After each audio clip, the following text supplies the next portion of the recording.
जिस गरीब मजदूर को पूरे शहर ने चोर समझ लिया था, उसी मजदूर के लिए कुछ साल बाद अदालत में करोड़ों रुपए की संपत्ति का फैसला होने वाला था।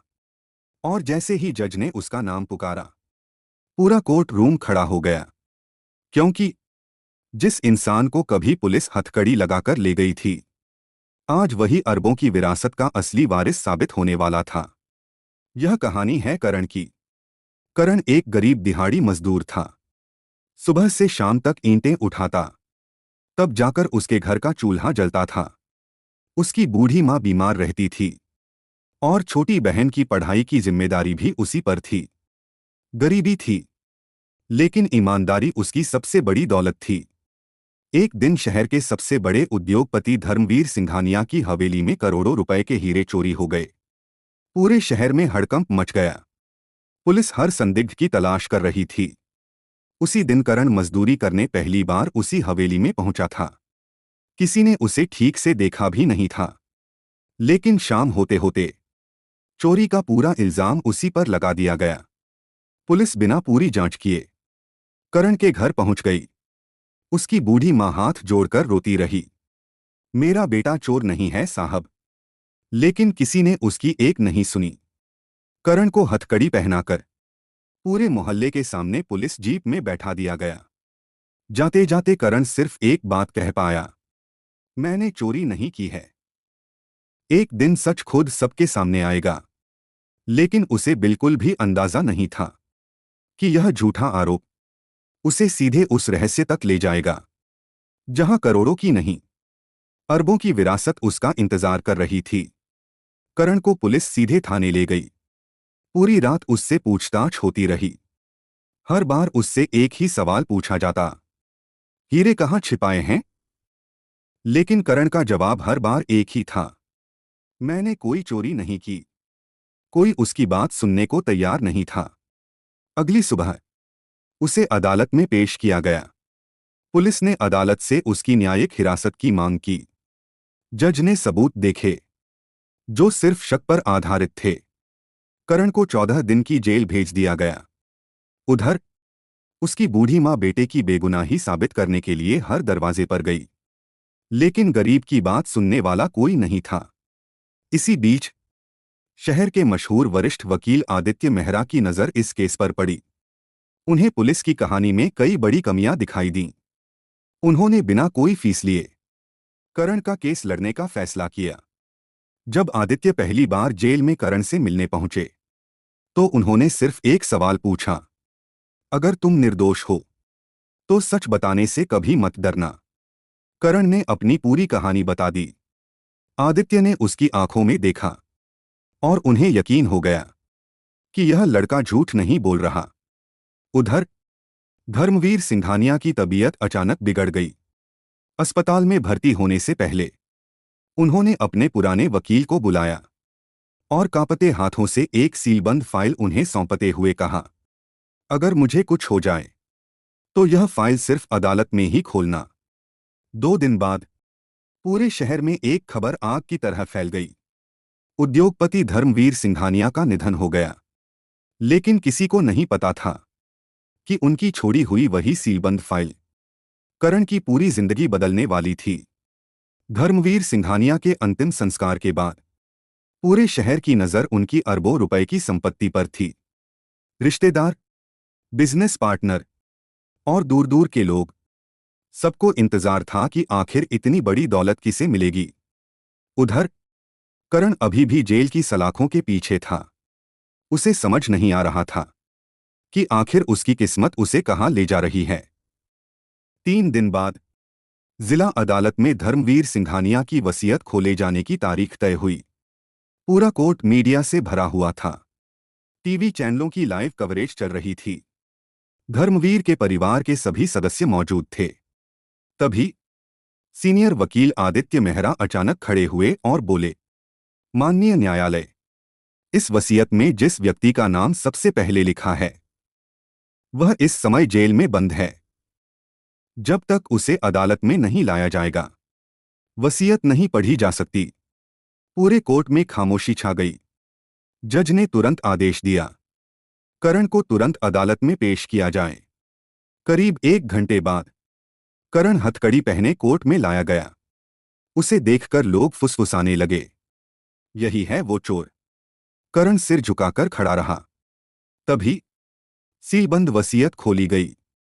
पूरे कोर्ट की सांसें थम गईं। वकील ने पढ़ना शुरू किया। मैं धर्मवीर सिंघानिया पूर्ण होश में यह घोषणा करता हूं कि मेरी पूरी चल संपत्ति का एकमात्र उत्तराधिकारी मेरा खोया हुआ पोता करण है। बस इतना सुनते ही पूरा कोर्ट रूम सन्न रह गया। धर्मवीर का परिवार अपनी सीटों से खड़ा हो गया। मीडिया के कैमरे लगातार फ्लैश होने लगे। लेकिन सबसे बड़ा सवाल अभी भी बाकी था। आखिर एक गरीब मजदूर करोड़पति का पोता कैसे निकला? पूरा कोर्ट रूम हैरानी से एक दूसरे का चेहरा देखने लगा। करण खुद भी समझ नहीं पा रहा था कि आखिर यह सब क्या हो रहा है। जज के आदेश पर धर्मवीर सिंघानिया के पुराने पारिवारिक वकील ने पूरी सच्चाई बतानी शुरू की। उन्होंने कहा, करीब 25 साल पहले धर्मवीर सिंघानिया के इकलौते बेटे और बहू की एक सड़क दुर्घटना में मौत हो गई थी। उस हादसे में उनका 6 महीने का बेटा भी लापता हो गया था। पूरे परिवार ने उसे बहुत ढूंढा, लेकिन वह कभी नहीं मिला। सभी ने मान लिया कि वह बच्चा अब इस दुनिया में नहीं रहा। लेकिन कुछ महीने पहले धर्मवीर को एक पुराने अस्पताल का रिकॉर्ड मिला। फिर डीएनए जांच कराई गई और उसी जांच ने साबित कर दिया कि वही खोया हुआ बच्चा आज का गरीब मजदूर करण है। पूरा कोर्ट सन्न रह गया। धर्मवीर सिंघानिया ने अपनी मौत से पहले सारी संपत्ति करण के नाम इसलिए कर दी क्योंकि वह अपने पोते को उसका हक देना चाहते थे। लेकिन कहानी यहीं खत्म नहीं हुई। सरकारी वकील अचानक खड़ा हुआ और बोला, माननीय न्यायालय, अगर करण ही असली वारिस है तो फिर करोड़ों के हीरे किसने चुराए? इतना सुनते ही सीसीटीवी की नई फुटेज अदालत में पेश की गई। वीडियो चलते ही पूरा कोर्ट दंग रह गया, क्योंकि जिस इंसान ने करण पर चोरी का झूठा आरोप लगाया था वही असली चोर कैमरे में साफ दिखाई दे रहा था। और वह कोई बाहर का आदमी नहीं, धर्मवीर सिंघानिया का अपना भतीजा विक्रम था। उसे लगा था अगर करण जेल चला जाएगा तो पूरी अरबों की संपत्ति उसी के नाम हो जाएगी। लेकिन उसकी एक छोटी सी गलती अब उसकी पूरी जिंदगी बदलने वाली थी। सीसीटीवी फुटेज खत्म होते ही पूरा कोर्ट रूम तालियों और हैरानी से गूंज उठा। विक्रम के चेहरे का रंग उड़ चुका था। उसके माथे पर पसीना साफ दिखाई दे रहा था।